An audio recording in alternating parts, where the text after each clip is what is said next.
एक बार फिर से good afternoon to all of you. Last class में बेटा हमने स्टार्ट किया था बीएनपी, और बीएनपी में हम पढ़ रहे थे सेक्शन 32। ठीक है, बीएनपी में अब पढ़ रहे थे सेक्शन 32, जो कि डील करता है इसके साथ, डेप्रिसिएशन के साथ। हमने इसमें कहा कि डेप्रिसिएशन लगाने के लिए आपके पास फिक्स एसेट होनी चाहिए, उस फिक्स एसेट का बिजनेस में यूज होना चाहिए, और वो आप उस एसेट के मालिक भी होने चाहिए, तब जाके आप उस पर डेप्रिसिएशन लगाने के लायक बनेंगे। ठीक है, और डेप्रिसिएशन लगाने के दो मेथड है बेटा, SLM and WDV. Okay, SLM and WDV. अब डब्ल्यूडीवी मेथड हमारे लिए मोस्ट इंपोर्टेंट है, और मैंने आपको लास्ट क्लास में भी कहा था बेटा कि ब्लॉक कंसेप्ट इसमें हमारा काम करता है। वेलकम जानवी बेटा, आपने कुछ क्लासें मिस करी हैं, क्यों?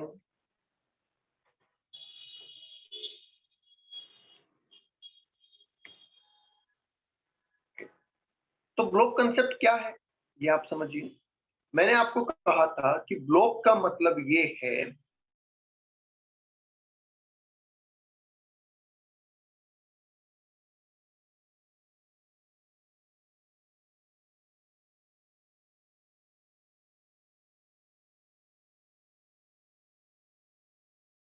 कि आप असेट का एक कौन सी असेट आ रही है और कौन सी असेट जा रही है, आप सिर्फ और सिर्फ एज ए होल लेके उसको चलेंगे, राइट?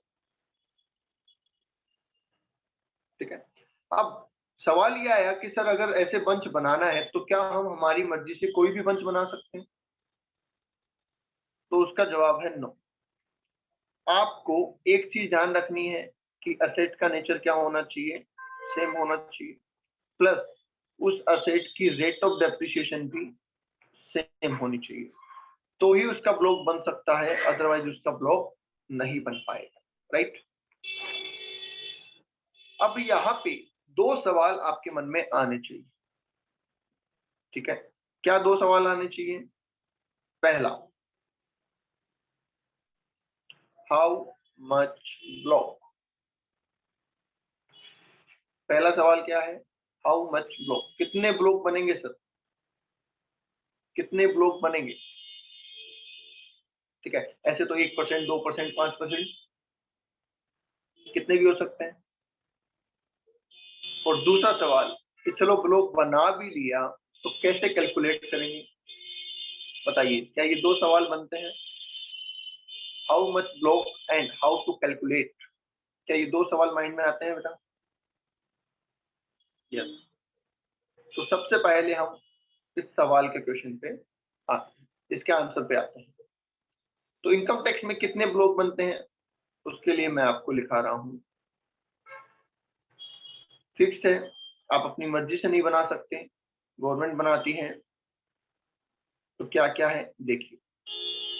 पहला पॉइंट, सबसे पहले जो ब्लॉक बनाएंगे बेटा वो बनाएंगे बिल्डिंग। ठीक है, बिल्डिंग कोई ब्लॉक नहीं है, बिल्डिंग हेड है। दूसरा फिर हेड बनाया गया फर्नीचर, और तीसरा हेड बनाया गया इंटेंजिबल एसेट। फोर्थ हेड बनाया गया क्या? Plant and machinery. ये तो बड़े बड़े हेड बनाए गए। अब इनके अंडर में कुछ ब्लॉक बनाए गए हैं, उसकी हम बात करते हैं। क्या बिल्डिंग एक ही तरीके की होती है या अलग अलग हो सकती है? क्या बिल्डिंग में भी अलग अलग कैटेगरी हो सकती है बेटा? यस, हाँ। तो बिल्डिंग में जो कैटेगरी होती है वो पहली होती है रेजिडेंशियल बिल्डिंग। पहली होती है रेजिडेंशियल बिल्डिंग। अब आपका एक पॉइंट यहाँ पे भी उठना चाहिए कि सर आपने तो कहा था हम उस असेट को डेप्रिशिएट करेंगे जो बिजनेस में काम में आती है, तो फिर रेजिडेंशियल बिल्डिंग कैसे डेप्रिशिएट हो? बताइए, क्या ये सवाल आ सकता है मन में या नहीं?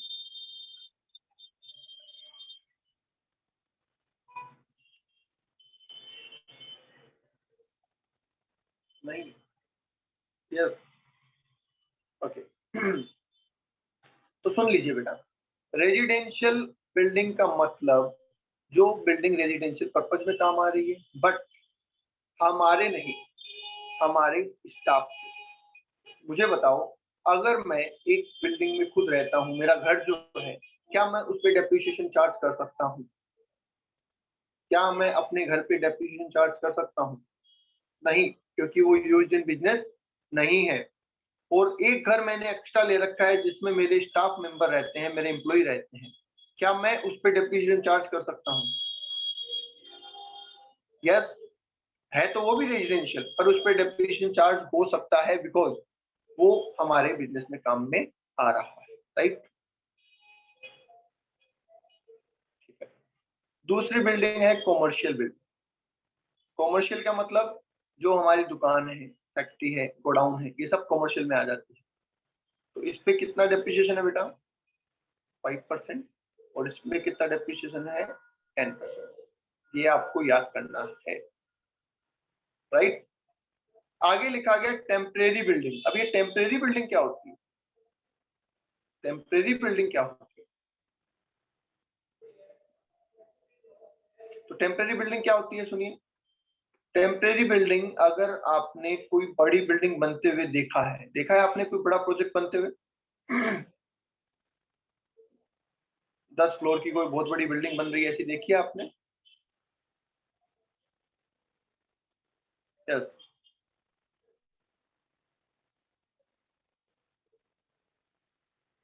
बोलिए भाई, सभी लोग रिप्लाई करते रहें। प्रेरणा, जाह्नवी, प्राची, प्रियंका, राघव, विष्णु, चंचल, दीपक, अभिनव, अंजलि, रिप्लाई करते रहे बेटा। यस। अब तो बेटा जो बड़ी बिल्डिंग बनती है उसके नियर बाय जो स्टाफ होते हैं, जो लेबर होता है, उसके रहने के लिए भी आपने देखा होगा कि ईंटों का एक स्ट्रक्चर बना हुआ रहता है। यस। तो उसे बोला जाता है टेम्परेरी बिल्डिंग। और वो कितनी रेट से डेप्रिशिएट होती है? 40%।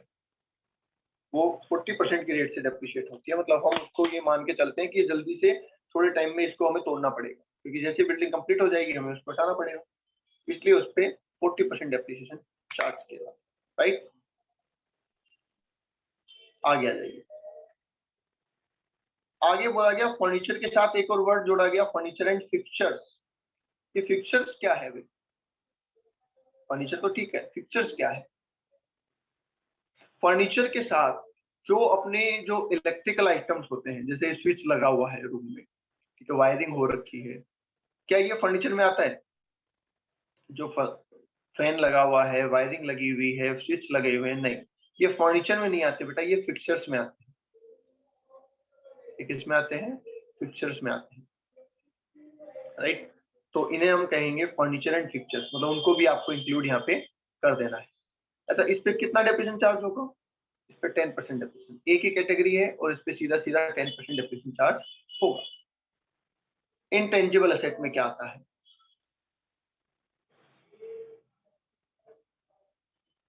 बोलिए, इनटेंजिबल असेट में क्या आता है भाई?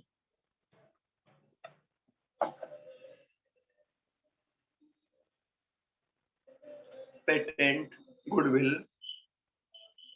Copyright, trademark. ओके, पहली बात तो ये बेटा कि गुडविल इसमें आती है, पर हमने पहले ही पढ़ लिया है कि गुडविल डेप्रिशिएट नहीं होती, ठीक? तो यहाँ पे आप गुडविल नहीं लेंगे, ठीक है? यहाँ पे आप पेटेंट है, कॉपीराइट है, ट्रेडमार्क है, नो हाउ। नो हाउ सुना है आपने? ठीक है, ये आप ध्यान रखना, नो हाउ। ट्रेडिंग राइट,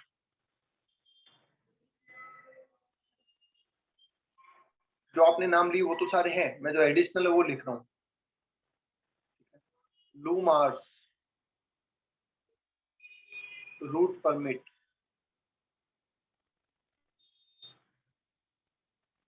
ये चीजें भी इनमें आती हैं। तो भाई पेटेंट, कॉपीराइट, ट्रेडमार्क, इनसे तो आप अवेयर हैं, तो ये तो मुझे लिखने की जरूरत नहीं है, ये तो आपको पता ही है। पर जो चीज आपको नहीं पता, नो हाउ, ट्रेडिंग राइट्स, लू मार्स, रूट परमिट, ये सारी एक तरीके की ऐसी एसेट है जो आपको परमिशन देती है किसी काम को करने की।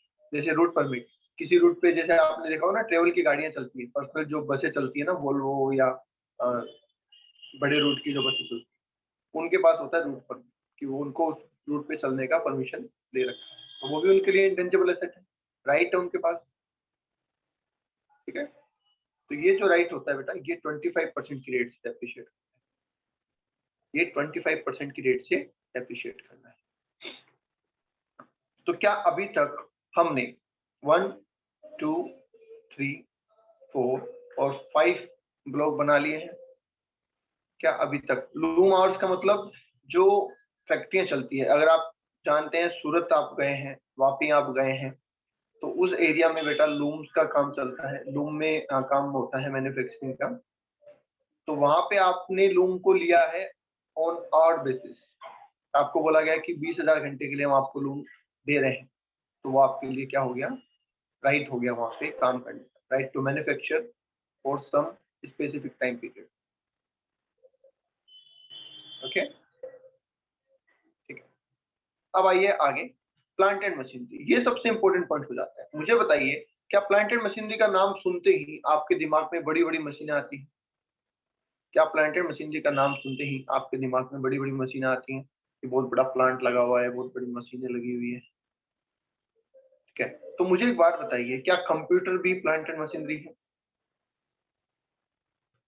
क्या computer plant and machinery? Yes. क्या कार प्लांट एंड मशीनरी है? यस। शिप, पानी का जहाज प्लांट एंड मशीनरी है क्या?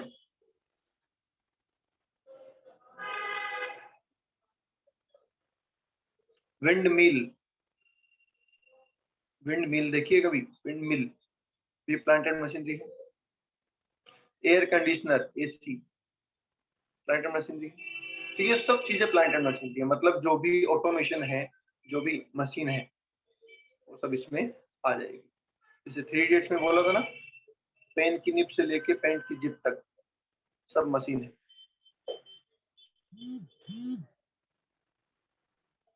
ओके,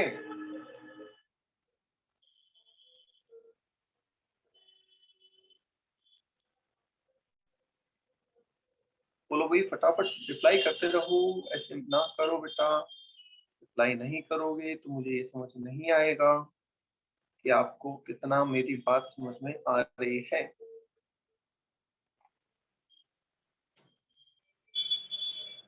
प्लांट एंड मशीनरी मतलब हर वो चीज जो आपके काम को आसान बनाए, पेन की निब से लेके पेंट की जिप तक सब मशीन है। तो कंप्यूटर, कार, विंडमिल, एसी सब मशीनें हैं।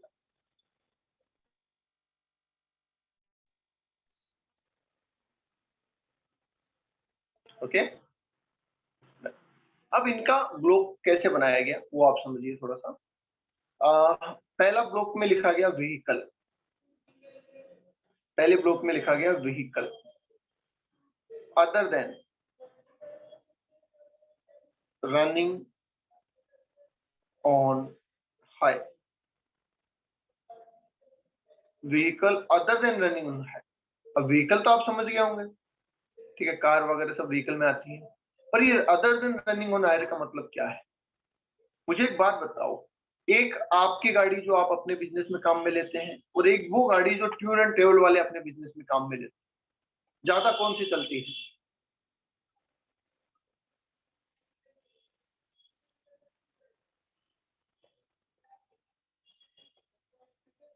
सेकंड वन, मतलब कि जो टूर एंड ट्रेवल वाले चलाते हैं वो ज्यादा चलते हैं। हमारी गाड़ी तो हम ही चलाते हैं ना, टूर एंड ट्रेवल वाले तो डेली चलती है, वो किसी को लेने जा रहे हैं, किसी को छोड़ने जा रहे हैं। अरे राघव पूरे दिन गाड़ी में घूमता है क्या? राघव कह रहे सर हमारी ज्यादा टाइम चलती है। क्यों पूरे दिन गाड़ी में घूमते रहते हो?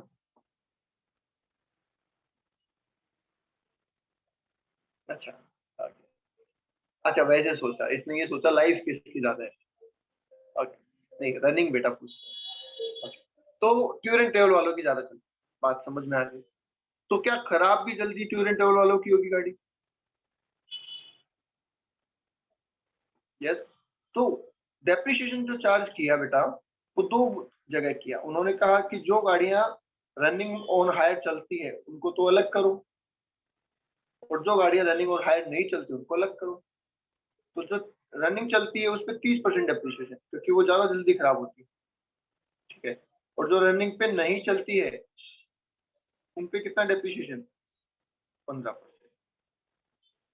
बोलिए, ये बात समझ में आ गई? ठीक है। फिर बोला गया शिप एंड वेसल। शिप जो होते हैं ना पानी के जहाज, एंड वेसल, ये छोटे जहाज बड़े जहाज सब आ गए, ठीक है। तो इस पे बोला गया 20%। इस पे कितना डेप्रिसिएशन लगेगा? 20%। इसके अलावा कुछ असेट के नाम लिखे गए स्पेशली, जैसे कि कंप्यूटर, सॉफ्टवेयर। अच्छा, बुक्स भी प्लांट एंड मशीनरी में आती है क्या? बताइए, बुक्स भी प्लांट एंड मशीनरी में आती है क्या?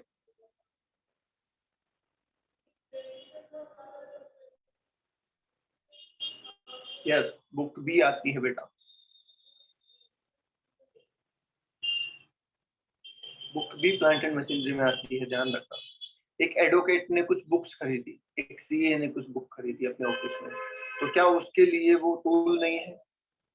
और क्या वो उनको मल्टीपल टाइम तक बेनिफिट नहीं देंगे? डेफिनेटली देंगे, इसलिए हम उसको लेते हैं। इसके अलावा और भी है, विंड मिल है।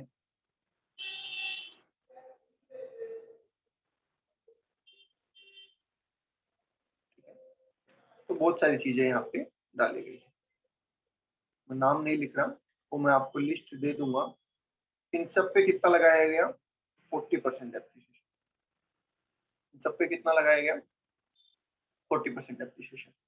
अब मुझे बताओ, व्हीकल यहाँ आ गए, सिर्फ स्पेशल यहाँ आ गए, जो व्हीकल किराए पे चलते हैं वो यहाँ आ गए। जिनका नाम यहाँ लिखा है वो यहाँ आ गए। क्या कुछ मशीनें अभी भी ऐसी बच सकती है जो कहीं नहीं आई? क्या कुछ चीजें अभी भी ऐसी बच सकती है जो कहीं भी कवर नहीं हुई हो? हाँ। तो इस कैटेगरी में लिखा गया अदर प्लांट एंड मशीनरी। तो इसका मतलब जिस प्लांट एंड मशीनरी का नाम कहीं नहीं आया वो कहाँ आ जाएगा? 15% की कैटेगरी में आ जाएगा,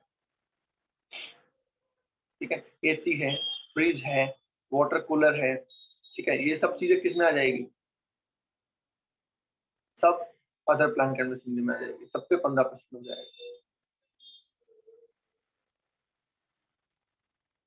ठीक है। तो आपके ऑफिस में, आपके घर में, जैसे अभी इन्वर्टर बैटरी लगता है, इन्वर्टर बैटरी इसमें आ जाएगा, ठीक है। तो वो सब plant and machinery other plant and machinery में होगी, और वो भी 15% की रेट से पॉसिबल। बोलो जी, बात समझ में आई या नहीं?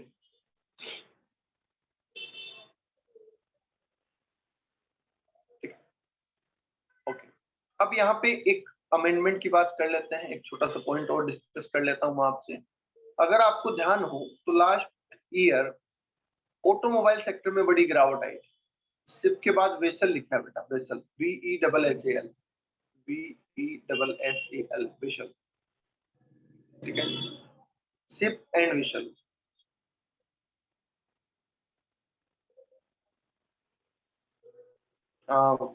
यहाँ पे सिप के बाद विंड मिल, पवन चक्की जो होती है ना जिससे बिजली बनती है, वो,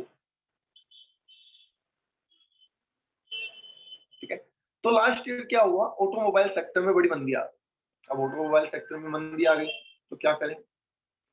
तो गवर्नमेंट ने क्या करा, उन्होंने एक ऑप्शन निकाला। उन्होंने क्या कहा कि 23 अगस्त 2019 से लेकर 31 मार्च 2020,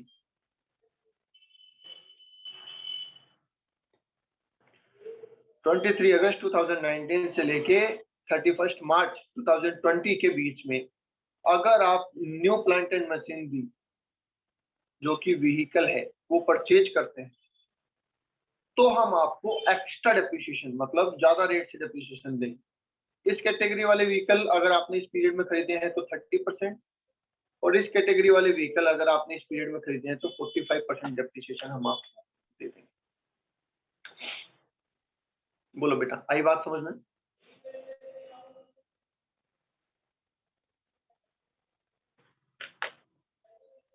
मतलब जनरली जो व्हीकल खरीदते हैं वो 15%, बट अगर इस पीरियड में खरीदा है तो 30%।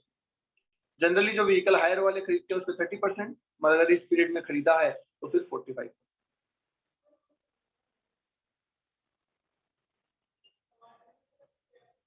Okay,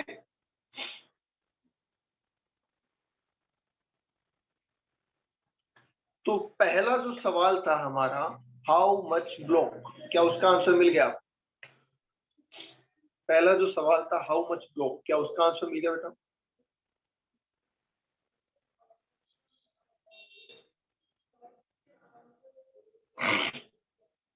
okay,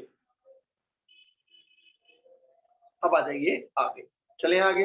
how to calculate, अगर इसमें कोई डाउट नहीं है तो हाउ टू कैलकुलेट पे चले बेटा।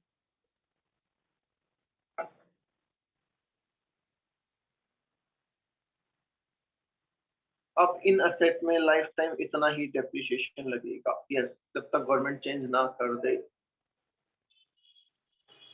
अगर गवर्नमेंट बाद में चेंज कर देती है तो बात अलग है।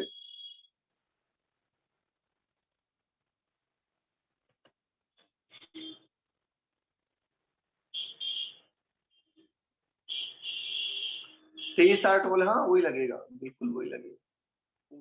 23-8 वाले से इस पीरियड के बीच में आपने जो खरीदी है उस पर उतना ही डेप्रिसिएशन लगेगा लाइफ टाइम, उनका ब्लॉक ही अलग हो जाएगा उससे।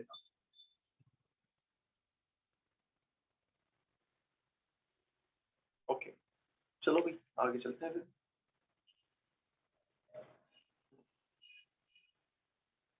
अब बात आती है हाउ टू कैलकुलेट, तो मैं एक फॉर्मेट बनवाने जा रहा हूँ। ये बड़ा ही इनडेप्थ टॉपिक है बेटा, ये बड़ा ही इनडेप्थ टॉपिक है। मैं कोशिश कर रहा हूँ कि आपको एक ही बार में सारी बात समझा दूं। और डन, तो सुनिए, ब्लॉक कॉन्सेप्ट क्या कह रहा है ब्लॉक? आपको सबसे पहले एक फॉर्मेट बनाना है और उसमें सबसे पहले क्या लिखना है?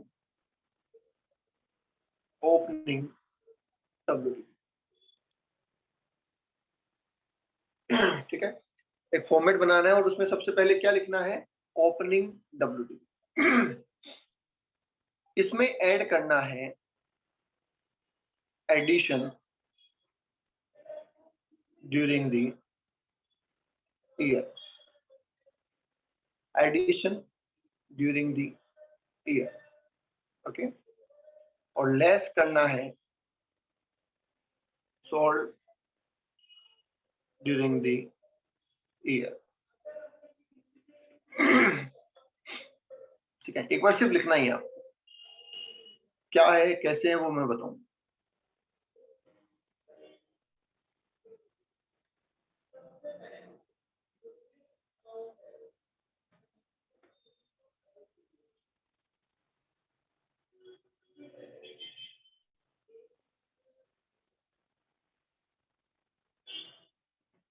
बोलो, देखिए, पहले लिखा हमने ओपनिंग, फिर लिखा हमने एडिशन, मतलब कि और लेके आए हम, फिर हमने लेस कर दिया जो हमने बेच दिया। ठीक है, तो क्या इतनी एसेट बची आपके पास एट द ईयर में?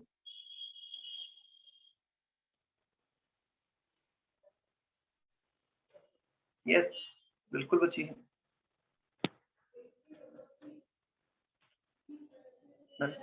अब आपको आगे क्या लिखना है? लेस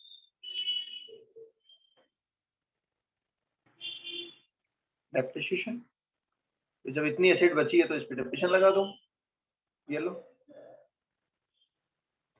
ठीक है, और इसमें से लेस करेंगे हम एडिशनल डेप्रिसिएशन,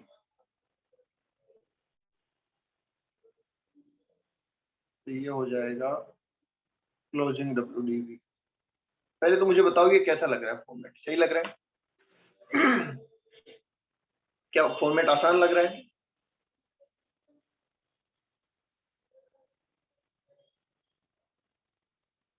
लॉजिकल याद होने वाला है? बिल्कुल, पर इससे अभी कुछ नहीं होना क्योंकि ये बहुत इन डेप्थ में जाने वाला है।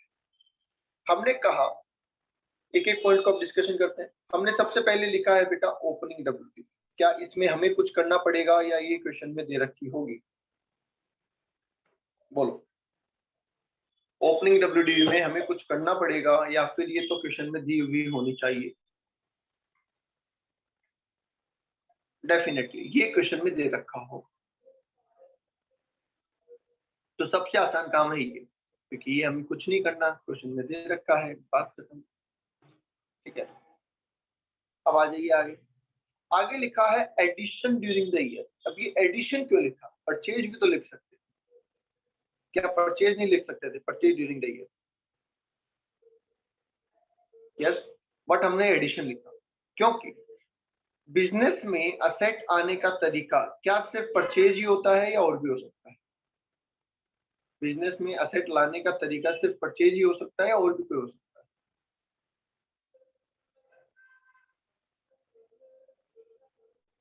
और भी हो सकता है, इसलिए हमने एडिशन वर्ड लिखा। तो अभी आपको इस वर्ड को डिटेल में समझना होगा।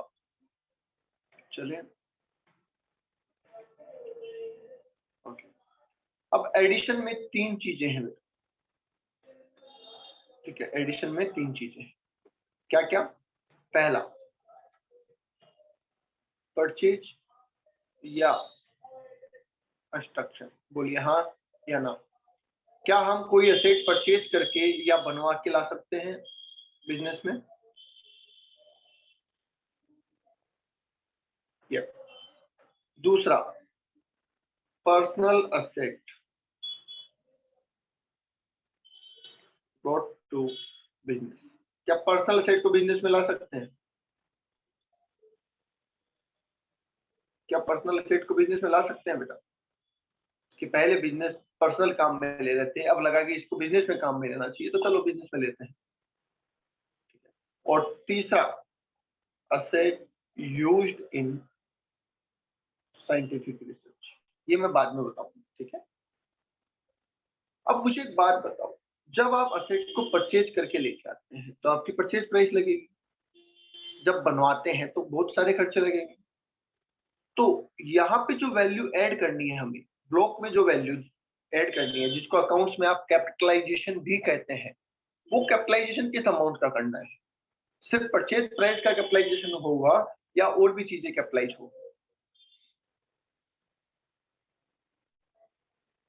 बताइए, आपको क्या लगता है? जब आप अकाउंट्स में कैपिटलाइज करते हैं, एसेट्स को रिकॉर्ड करते हैं, तो सिर्फ परचेज प्राइस ही रिकॉर्ड करेंगे या और भी एक्सपेंसेस होंगे? लाने तक के सारे expenses regarding purchase of asset. Okay, very good Priyanka, Raghav and Deepak. और भाई, आज चिराग रिप्लाई नहीं कर रहा है, चंचल रिप्लाई नहीं कर रही है, प्रेरणा नहीं कर रही है, जाह्नवी नहीं कर रही है। वाई? क्यों भाई, क्यों? कोई नाराजगी है? नाराजगी है?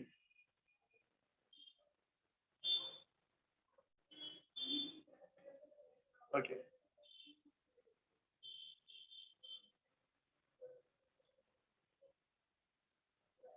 नहीं सर, नाराजगी तो नहीं है। चलो ठीक है, अच्छी बात है। अब देखिए, यहाँ पे जो हमें कॉस्ट लेके जानी है ना बेटा, उसको क्या बोला गया इनकम टैक्स में? अच्छा, नेटवर्क इश्यू हो रहा है, ओके।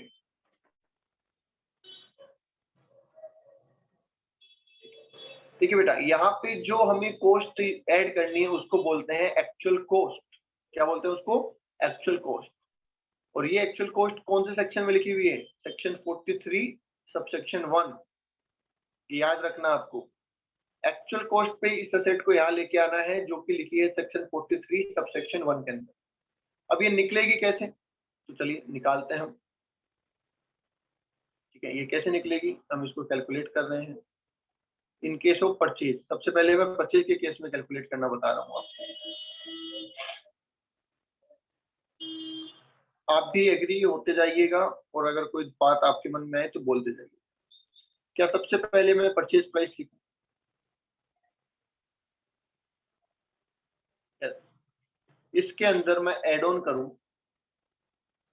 इंस्टॉलेशन, जैसे कि कई चीजें ऐसी होती है जिनको इंस्टॉल किए बिना नहीं चलती, जैसे कि एसी मान लीजिए, एयर कंडीशन नहीं चलता तो इंस्टॉलेशन के खर्चे, लोडिंग अनलोडिंग, लोडिंग अनलोडिंग मतलब गाड़ी में रखना और उतारना, उसके कोई खर्चे लगे हैं तो वो, ठीक है, वो भी हम ऐड करेंगे। इसके अलावा कोई और इंजीनियरिंग चार्जेस हैं या लेबर चार्जेस हैं तो वो भी हम ऐड करेंगे। ठीक है, इसके अलावा इंटरेस्ट ऑन लोन, उसको भी हम ऐड करेंगे। अगर हमने स्पेशली इस असेट को परचेज करने के लिए कोई लोन लिया है तो उसको हम ऐड करेंगे। ठीक है, उसके अलावा आता है फॉरेन फ्लक्चुएशन, उसको हम ऐड करेंगे। ठीक है, और ये लेस भी हो सकता है, कैसे अभी डिटेल में बात करें। उसके बाद हम लेस करेंगे गवर्नमेंट ग्रांट,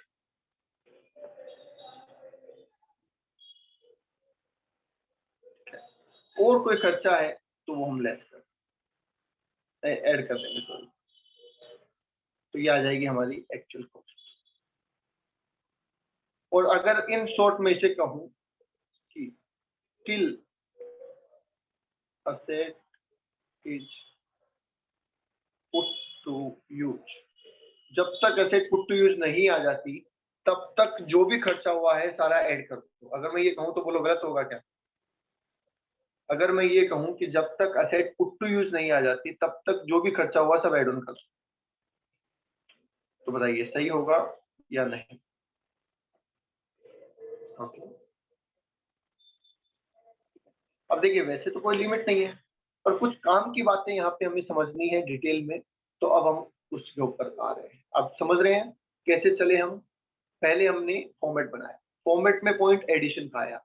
ठीक है, Raghav do not right on screen बेटा। ठीक है, पहले हम कहाँ चले, स्टेप समझना। पहले हम एडिशन में हमने क्या बनाया, पूरा फॉर्मेट बनाया, फिर हमने एडिशन की बात करी। एडिशन में 3 पॉइंट आए कि परचेज कर सकते हैं, पर्सनल को ला सकते हैं और साइंटिफिक रिसर्च के सेट को ला सकते हैं। ठीक है, उसमें हम परचेज वाले को डिटेल में लेके आए कि परचेज में क्या क्या जुड़ेगा। अब मुझे आप बताओ, ये जो आइटम हम ऐड कर रहे हैं, क्या इनमें से कोई ऐसा आइटम है जिसमें आपको डाउट हो कि ये क्या होगा, कैसे होगा? बताओ। डेफिनेटली होगा, डेफिनेटली आपको कुछ चीजों पे डिस्कशन चाहिए होगा। तो क्या अब मैं उस डिस्कशन पे आ जाऊं ताकि हमारा ये पॉइंट कंप्लीट हो जाए? तो देखिए मैं एक चीज आपको फिर बोल दूं, ये पॉइंट कैसे बनाया गया है। ये पॉइंट बेटा ऐसे बनाया गया है कि एक बड़ा डब्बा है, उस डब्बे में एक डब्बा है, उस डब्बे में छोटे छोटे डब्बे हैं और उसमें और डब्बे हैं, राइट? तो अगर आप पूरा समझना चाहते हैं तो पहले आपको ये, फिर ये, फिर ये वाले और फिर ये वाले समझने पड़ेंगे। बोलिए राइट।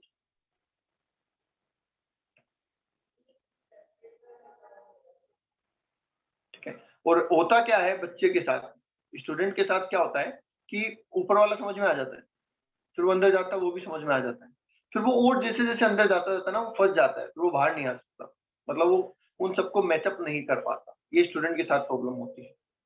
ठीक है, मेरा कंसेप्ट क्या है, मैं ऐसे नहीं ले जाता, मैं ऐसे ले जाता हूँ इन डब्बों को बाहर फ्लो चार्ट में, कि पहले एक था उसके 2 है।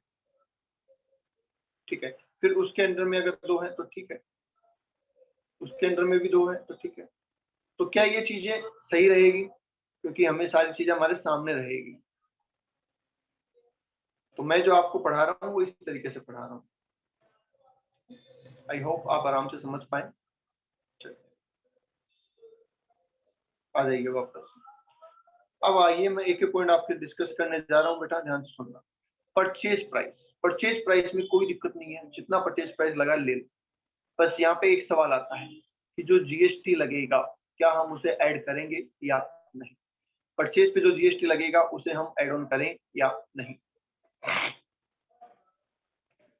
तो इसका जवाब है कि अगर आपको उसका इनपुट मिलता है, उसका आईटीसी मिलता है, ठीक है, तब तो हम इसे ऐड नहीं करेंगे। क्योंकि आपने जब आईटीसी ले लिया उसका, तो वो तो कॉस्ट है ही नहीं ना आपकी, वो तो इनपुट हो गया। बट अगर आपको आईटीसी नहीं मिलता, इनपुट टैक्स क्रेडिट नहीं मिलती, आईटीसी नहीं मिलता, तो क्या आप उसको कॉस्ट में ऐड करेंगे? क्योंकि वो पैसा तो लग गया आपका, वापस मिलना ही नहीं है। बताइए, ये बात समझ में आई बेटा? अगर आपको पेमेंट रिफंड होना है इन फॉर्म ऑफ आईटीसी या एडजस्ट होना है, तब तो आप उसको कॉस्ट में ऐड नहीं करेंगे, क्योंकि वो तो आपको एडजस्टमेंट मिल जाएगा।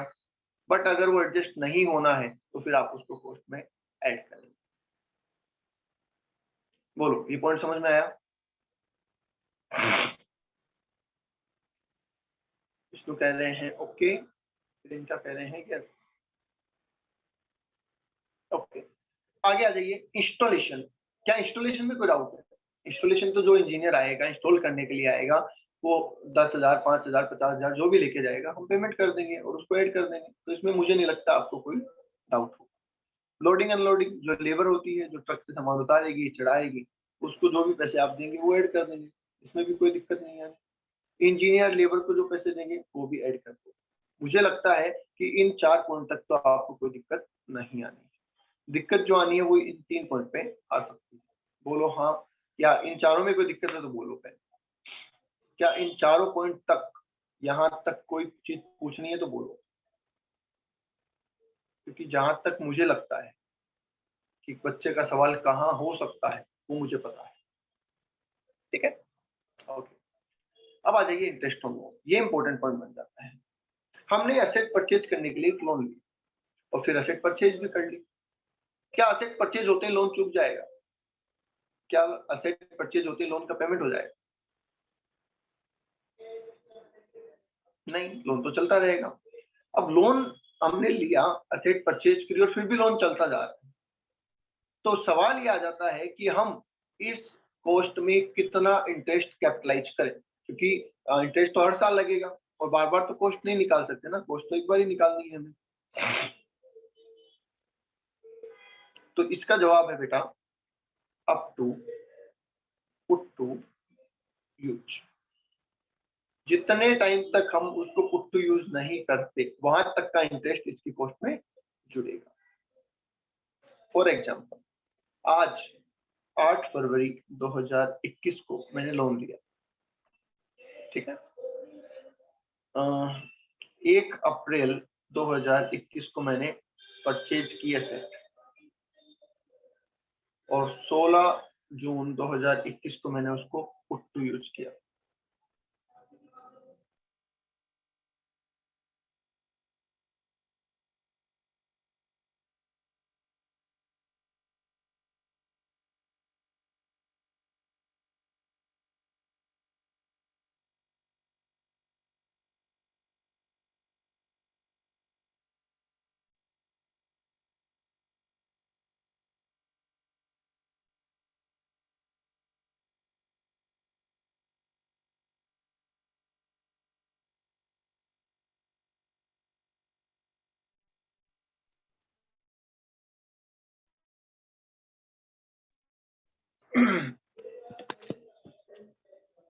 हाँ जी, ओके। तो इस एग्जांपल की हम बात कर लेते हैं। लोन लिया मैंने 8 फरवरी को, एसेट परचेज करी मैंने 1 अप्रैल को और पुट टू यूज किया 16 जून को, और उसके बाद भी इंटरेस्ट तो लग रहा है ही रहेगा। 31 दिन 22 तक की हम बात कर लेते हैं।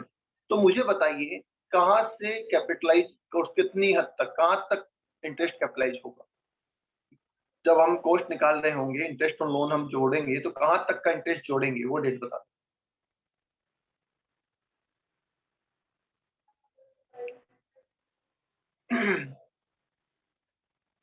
नहीं प्रियंका, नहीं बेटा, 16 तक सही है। यस, 16 तक ठीक है। यहां तक का हम कैपिटलाइजेशन करेंगे, क्योंकि पुट टू यूज यहाँ हो गया ना, तो यहां तक तो कॉस्ट हम आज निकालें। आप एक चीज और समझो, आप असेट को ब्लॉक में कब जोड़ोगे? आप असेट को ब्लॉक में कब लेके आओगे? इस एग्जांपल में बताओ, असेट को ब्लॉक में कब डालोगे? 1 अप्रैल 21 को या 16/6/21 को? चलो ये बताओ। इस असेट को ब्लॉक में आप कब डालेंगे? 1 अप्रैल 2021 को, जिस दिन परचेज किया है, या फिर 16 जून 2021, बिल्कुल 16 जून 2021 को डालें, क्योंकि पुट टू यूज होता है तो ब्लॉक में आता है, अदरवाइज ब्लॉक में नहीं आता है। तो 16 जून 2021 को डलेगा, तो क्या वहां तक का ही इंटरेस्ट हम ऐड कर सकते हैं? यस, तो वहां तक का इंटरेस्ट हम कैपिटलाइज कर देंगे। बाद में जो इंटरेस्ट लगेगा वो P&L से चार्ज हो जाएगा, बाद में जो इंटरेस्ट लगेगा वो P&L से चार्ज हो जाएगा बेटा, राइट। तो इसलिए मैंने यहाँ पे लिख दिया है आपको इन शॉर्ट कि पुट टू यूज तक का इंटरेस्ट हम क्या कर देंगे, कैपिटलाइज करते हैं, ठीक है। बाद में वो एक जनरल लोन हो जाएगा, वर्किंग लोन हो जाएगा, और वो किस में चला जाएगा, सीधा P&L में जाने लग जाएगा।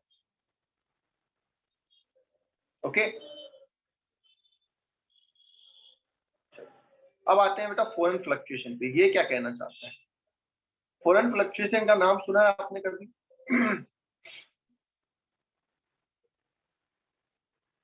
AS11 पढ़ा है? AS11 अकाउंटिंग स्टैंडर्ड 11 पढ़ा है कभी?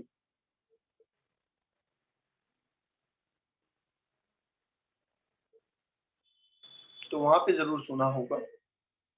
सुनिए कैसे। आज की डेट की बात कर लेते हैं। 8 फरवरी 2021, ध्यान से सुनो।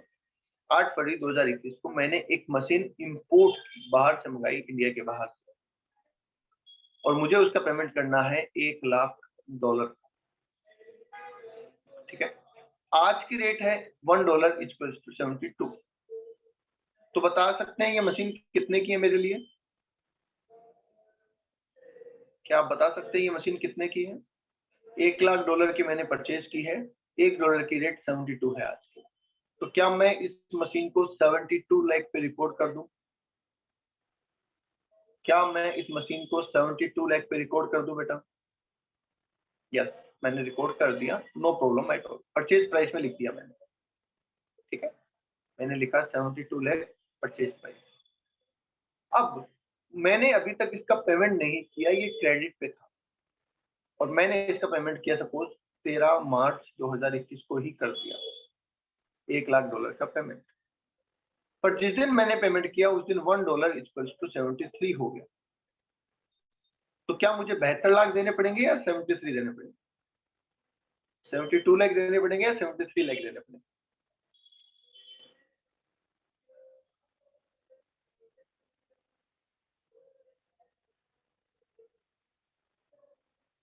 बोलो बेटा।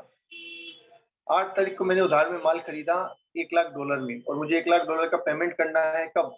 13 मार्च 2021 को।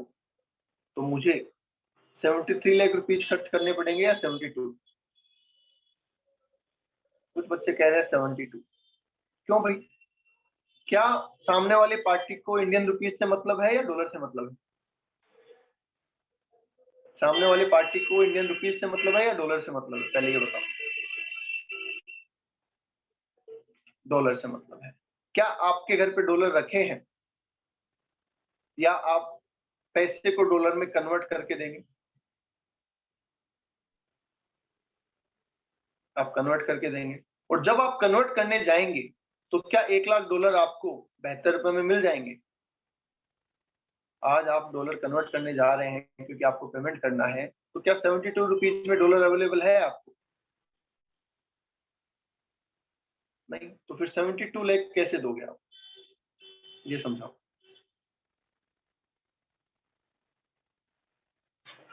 आप 72 लाख कैसे देंगे? आपको तो डॉलर परचेज करने पड़ेंगे, डॉलर परचेज करके उनका पेमेंट करना पड़ेगा, समझ गए?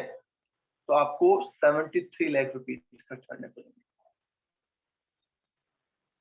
उनसे आप $1,00,000 अरेंज करेंगे, और वो $1,00,000 का पेमेंट उसको करेंगे, राइट।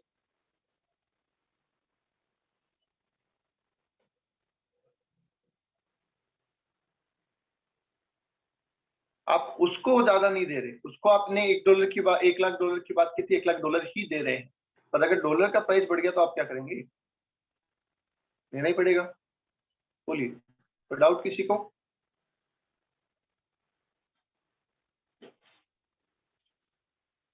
हाँ भी राघव, क्या हुआ? अच्छा चलो, राघव ने 1 लाख का माल खरीदा, राघव ने 1 लाख का माल खरीदा बिफोर डीमोनेटाइजेशन, नोट बंद होने से पहले, ठीक है, और नोट बंद हो गए, तो बताओ क्या राघव को 1 लाख का ही पेमेंट करना पड़ेगा नए नोट में, या कम ज्यादा कर सकता है? बस तो वैसे ही इसमें ध्यान रखो, हमें $1 लाख का पेमेंट करना है और $1 लाख हमें अरेंज करने हैं, जो भी आज की करंट रेट है। अच्छा, मान लीजिए इस दिन रेट हो जाती है $1 = 70, तो क्या होता? अगर इसी दिन रेट हो जाती है $1 = 70, तो आपका कितना खर्चा होता? 70 लाख, बिल्कुल। तो अब समझने वाली बात ये है कि हम इसको ऑलरेडी बुक कर चुके हैं, कितने रुपए?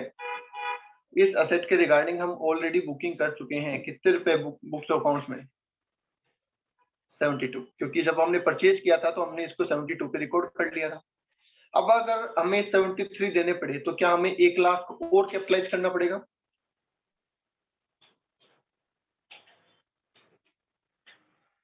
यस, तब तो हम यहाँ ऐड कर देंगे। तो अगर ऐसा हुआ तब तो हम यहाँ पे ऐड कर देंगे, देखो मैंने ऐड और लेस दोनों लिखा ना, तो तब तो हम ऐड कर देंगे 1 लाख, तब तो हम क्या कर देंगे, ऐड कर देंगे। और अगर आपको 70 ही देना पड़ा, तो क्या हम 2 लाख रुपए लेस कर देंगे यहाँ से? यस, तो इसका मतलब अगर हमें फायदा हुआ तो लेस कर देंगे और नुकसान हुआ तो और ऐड कर देंगे, क्योंकि जो भी हो रहा है वो मशीन की वजह से हो रहा है, एसेट की वजह से हो रहा है। बोलिए फाइनली, इज इट क्लियर?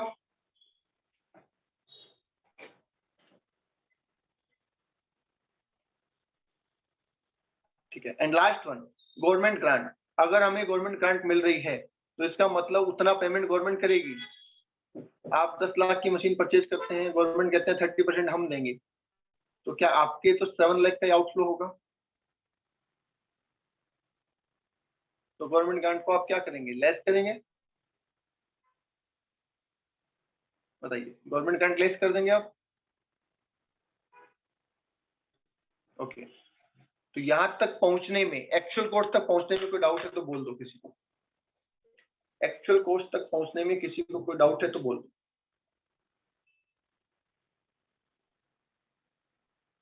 ठीक है, स्क्रीनशॉट ले लीजिए, इसको आराम से लिख लेना। ठीक है, कल अपन इसके आगे का दूसरा पॉइंट, जो पर्सनल असेट है ब्रॉट टू बिजनेस, उसकी बात करें।